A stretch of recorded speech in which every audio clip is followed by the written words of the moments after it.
Leave my husband alone. He is mine and not yours. I will never leave your husband alone because he is my bestie. You ever watch a woman lose her marriage slowly and nobody notices until it's already ashes? Yeah, that's this story. From the outside, Amaka's wedding looked perfect. Bright Azo Ebi, loud music, aunties spraying money like happiness could be guaranteed if you spent enough of it. She smiled in every photo. Soft smile. Careful smile. The kind you practice in the mirror so nobody asks questions. Her husband, Conley, looked proud. Tall, confident, the kind of man people described as a good catch. Stable job, smooth talker, always knowing what to say in public.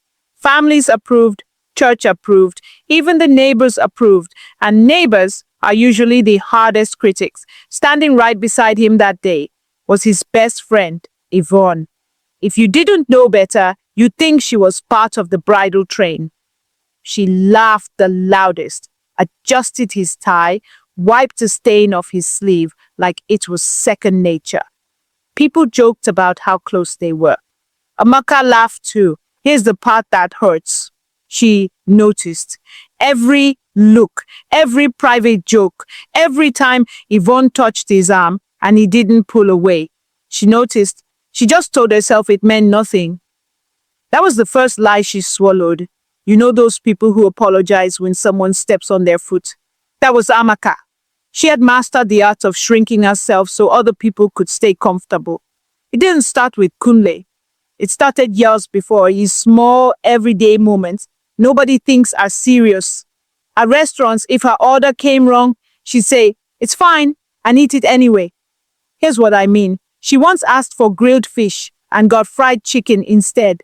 She blinked at the plate for a second, then told herself, food was food. At work, when colleagues pushed their unfinished tasks onto a desk at 4:55 p.m., she stayed back without complaint, missed buses, paid extra for transport home, still smiled the next morning like nothing happened. Conflict made her stomach twist. Her chest would get tight, her palms sweaty. So she avoided it every time. Her mother had raised her on one steady message. A good woman keeps the peace, especially with a man. Marriage was not something you risked over small issues. So when Kunle proposed, her mother hugged her tight and whispered, "Do everything you can to keep him happy." Amaka took that advice like it was law. She just didn't know yet how expensive that silence would become. Kunle and Yvonne came as a set. That was clear from the beginning. They had known each other since university. Same department, same friend group, same loud energy that filled any room they entered. People used to joke that if they ever dated, it would either be the greatest love story ever or a complete disaster. When Kunle started dating Amaka instead, everyone was surprised. Even Yvonne. She hid it well though, always smiling, always supportive. "My guy has finally calmed down," she'd say, squeezing his shoulder like she had full ownership of the joke. Amaka noticed how easily Yvonne touched him, how Kunle never flinched, how their laughter had layers she didn't understand. But every time the discomfort rose, she pushed it down. Think about it this way. She believed jealousy was a flaw, not a signal. So she told herself she was just being insecure. When they went out, Yvonne often joined. If Amaka and Kunle planned dinner, Yvonne would suddenly be in the area. If they went to the movies, she somehow already had a ticket. Kunle always said the same thing. "She's like a sister."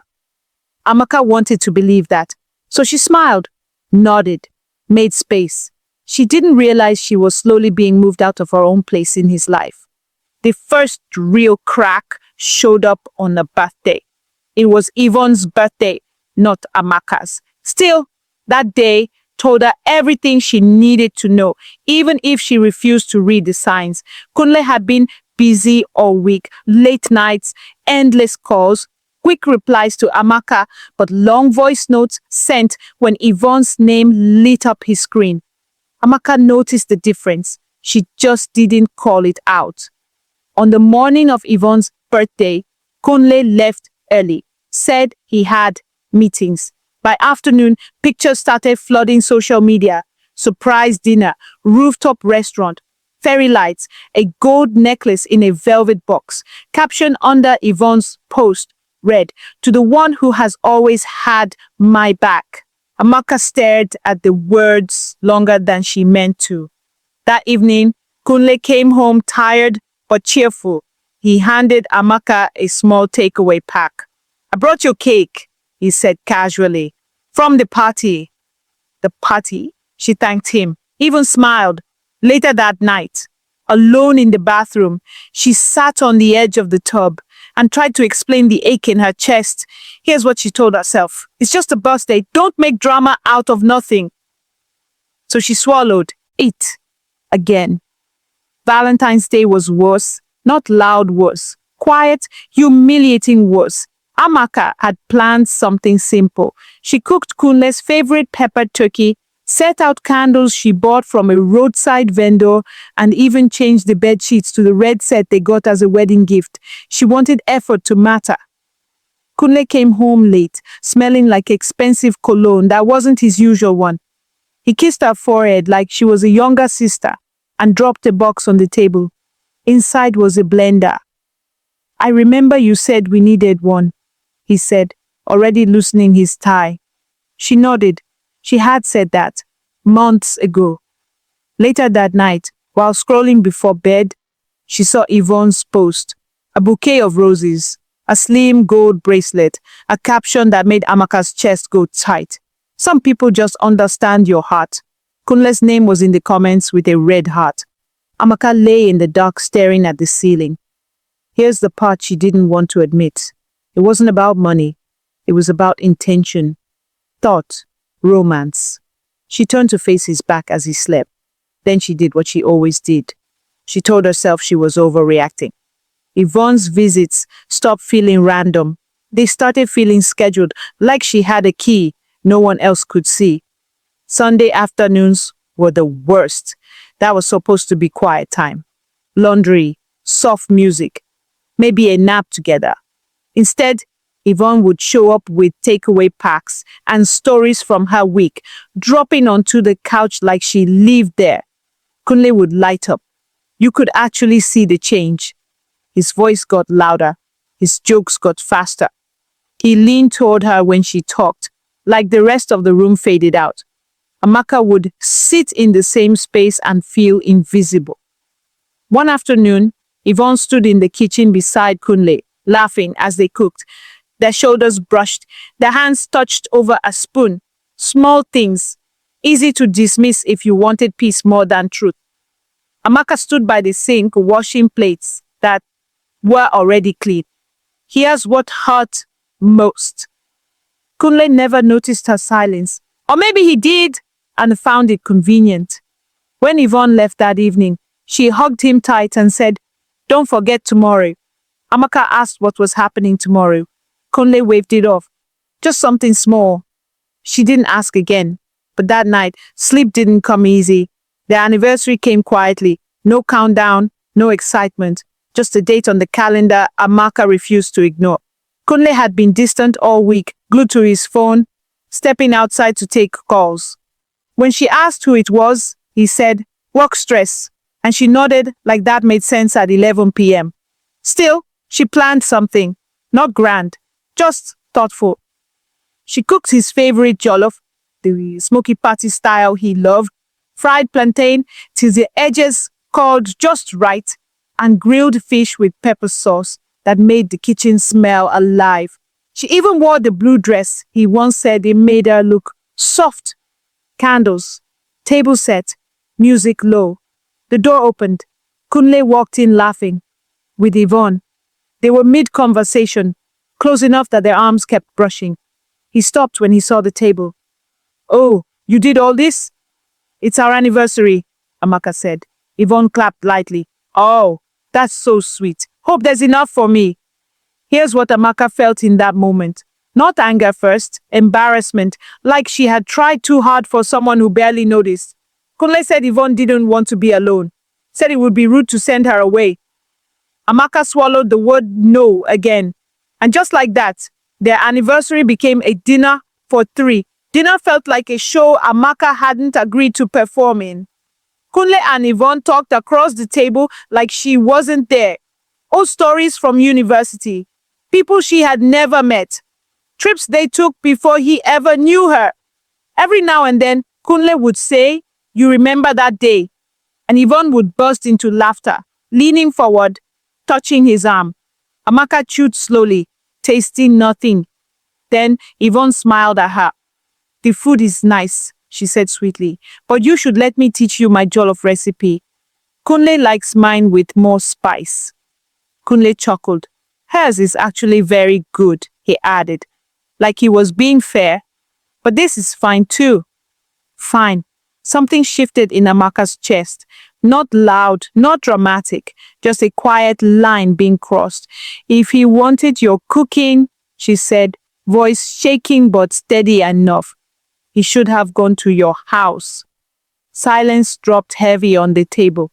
Kunle frowned like she'd embarrassed him in public. "Why are you talking like that?" "Because this is our anniversary," she said. "I just wanted one evening alone with my husband." Yvonne leaned back, arms folded, watching like this was entertainment. Kunle's face hardened. "You're being childish, Amaka." That word hit harder than any shout. Childish. For wanting her own husband to herself. The argument didn't explode. It burned slow, like something that had been waiting for oxygen. Kunle pushed his chair back with a sharp scrape. "You're overreacting," he said. "It's just dinner." "On our anniversary," Amaka replied, her voice thinner than she wanted. Her hands were trembling under the table, so she pressed them against her lap to hide it. Yvonne stood up calmly, like she didn't want to be in the middle of it. "I think I should go," she said, but she didn't move toward the door. Kunle turned to Amaka instead. "Why do you always make things awkward? She's my friend. You knew that before we got married." Here's what he didn't say but meant. "You should have adjusted by now." Amaka felt tears pushing behind her eyes, but she blinked them back. Crying always made him dismiss her faster. "I just wanted tonight to be about us," she said quietly. Kunle laughed once, short and tired. "You and this your drama." That was when he walked to the bedroom and pulled out a small travel bag. Amaka followed him, heart pounding. "Where are you going?" "I need space," he said flatly. Yvonne was still standing in the living room when he came back out. "Let's go," he told her. And just like that, he left his wife standing beside a table full of cold food and burnt-out candles. The house felt too quiet after they left. Not peaceful, quiet. The kind that presses against your ears. Amaka stood there for a long time, staring at the half-eaten food, the candles melting into puddles of wax. Her body felt heavy, like she had run a long race but never moved. She didn't cry immediately. First came shock, then confusion, then the slow sinking feeling that this might actually be real. She called Kunle once, twice, 10 times. No answer. She sent a message. "We need to talk. Please come home." One tick, then nothing. She sat on the kitchen floor with her back against the cabinet. That was where the tears finally came. Not loud, just steady, exhausted. Here's what hurt most. Not just that he left. It was that he left with her. By morning, the anger had faded into worry. What if something happened on the road? What if he was hurt? Her mind chased every terrible possibility except the obvious one, that he simply didn't want to come back yet. She hadn't eaten. Her head felt light. When she stood up, the room tilted. She grabbed the counter, missed, and the world went black before she hit the floor. When Amaka opened her eyes, the ceiling above her was too white, too bright. A fan hummed somewhere overhead, steady and indifferent. For a few seconds, she didn't know where she was. Then, the dull ache in her head and the sharp hospital smell brought everything back. A nurse noticed she was awake and called the doctor. He spoke gently, like people do, when they're about to change your life. You fainted from exhaustion and stress, he said. But that's not the only thing.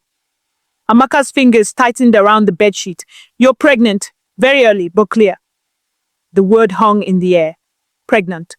Her first instinct wasn't joy. It was shock. Then fear.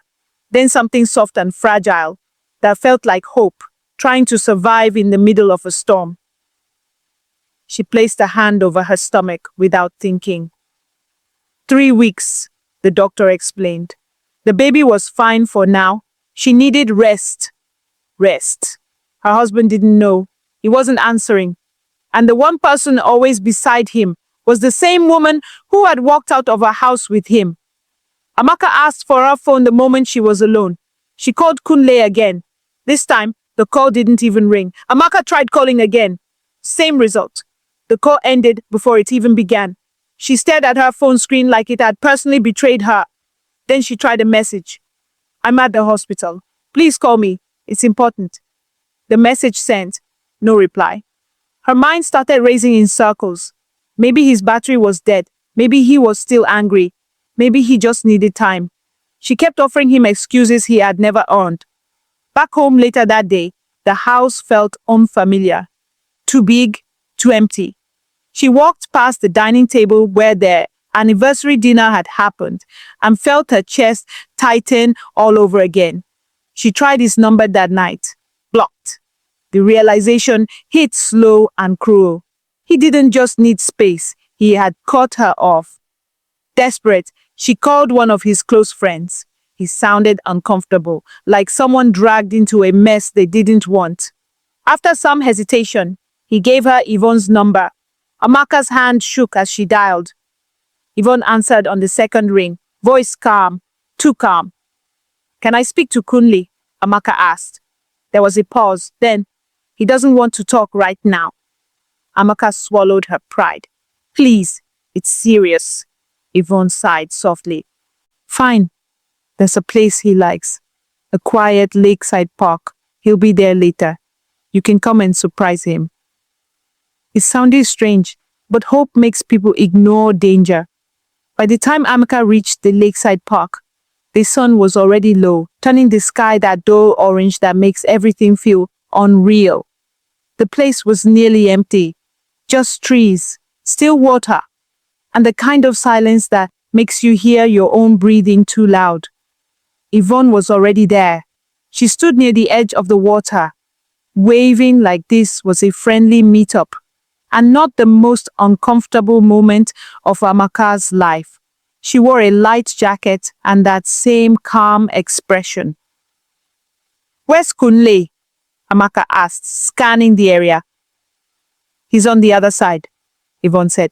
He came earlier than I expected. Something in her tone made Amaka pause. You said we'd get here before him. I thought we would, Yvonne replied quickly. It's fine. We'll just go across. Across? There was a small wooden canoe tied near the bank. The lake looked darker now, the surface flat and heavy. Can't you call him to come here? Amaka asked. Yvonne held up her phone. Battery dead. Every instinct told Amaka to turn back. But she thought about the baby, about needing him to know, about not being able to carry this alone. So she nodded. They stepped into the canoe together. The water swallowed the sound of the shore behind them. The canoe rocked gently as Yvonne paddled. The only sound was the soft dip of wood into water and the distant buzz of insects waking up for the night. Halfway across, Yvonne stopped rowing. You know he loves me, right? She said, not looking at Amaka. Amaka blinked. What? Kunle, Yvonne continued, voice calm like they were discussing the weather. He loves me, not you. Amaka let out a short laugh, sharp and unbelieving. Then why didn't he marry you? Yvonne finally looked at her, and the softness in her face was gone. Because you're easy, calm, you don't question him. I would. The words hit harder than shouting would have. So you're waiting for a man who didn't choose you, Amaka said quietly. That's sad. Yvonne's jaw tightened. Not as sad as being married to someone who doesn't want you. He's my husband, Amaka snapped, louder than she expected. Yvonne leaned closer. He feels sorry for you. That's all. Something broke then. You're crazy, Amaka said. Now I understand why he never picked you. That was it. Yvonne lunged. The canoe tipped hard to one side. Water rushed in. Amaka grabbed for balance, but her hands found nothing. The lake swallowed them both in one cold, violent moment. Cold water closed over Amaka's head, and for a second, she didn't know which way was up. She kicked hard, arms flailing, panic loud in her ears. Her dress dragged her down. Her lungs burned. All she could think was one thing, not the fear, not even the betrayal, the baby. She broke the surface, coughing, gasping, swallowing more water than air. A few meters away, Yvonne was screaming too, splashing wildly. Then headlights cut through the trees. A car door slammed. Kunle. They both shouted his name at the same time. He ran to the bank, shoes skidding on sand, and dove in without hesitation. For one brief, foolish second, relief flooded Amaka's chest. He's here. He'll save me. But Kunle swam past her, straight to Yvonne. Amaka stared, stunned as he pulled Yvonne toward him, lifting her higher in the water. Hold on! He shouted to her. Kunle! Amaka screamed, choking on water. He dragged Yvonne to shore first, laid her down, asked if she could breathe. By the time he turned back, Amaka's arms felt like stone. Her vision blurred at the edges. She tried to stay up. She tried for her child. Then the lake pulled her under again, and everything went dark.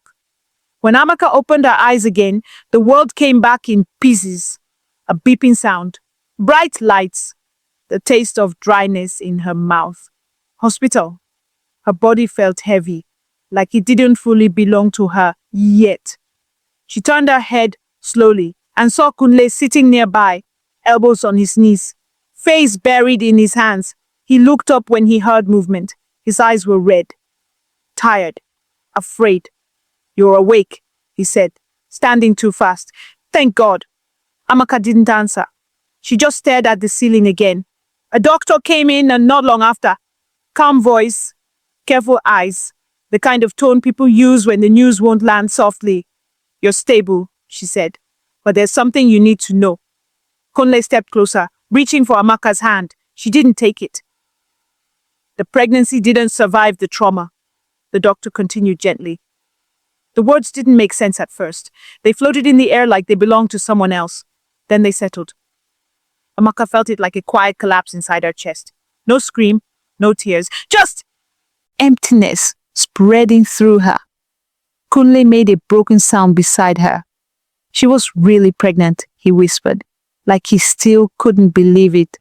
Amaka finally turned her head, and for the first time, she looked at him without love. Kunle started talking fast, apologies spilling over each other. He said he didn't know, said he thought she was only trying to get his attention, said he panicked at the lake and just reacted. Amaka listened. Here's what changed. She wasn't trying to convince him anymore. She wasn't trying to calm him down or fix the mood. She just listened like someone hearing the end of a story she already understood. When he finally ran out of words, the room felt still. We're getting a divorce, she said. Her voice was quiet, steady, no shaking this time. Kunle stared at her like she'd slapped him. No, don't say that. We can work on this. I'll cut her off. I swear. Amaka looked at him for a long moment. This didn't start at the lake, she said. It started the first time you let another woman take my place and told me I was overreacting. Tears slid down his face. I love you. She shook her head gently. That's guilt talking. Love would have protected me. Saying it hurt, but it also felt like breathing fresh air after years in a locked room. For the first time in their marriage, Amaka chose herself, and she didn't apologize for it. The divorce didn't come with shouting or dramatic courtroom scenes. It came with papers, signatures, silence that felt final. At first, the quiet scared Amaka. She had spent years measuring her worth by how well she could keep a man comfortable. Now there was no one to tiptoe around, no one to shrink for. Just her thoughts, and the slow work of healing. She started small. At work, when someone tried to dump their task on her desk last minute, she said, "I can't take that on." Her voice shook, but she didn't take it back.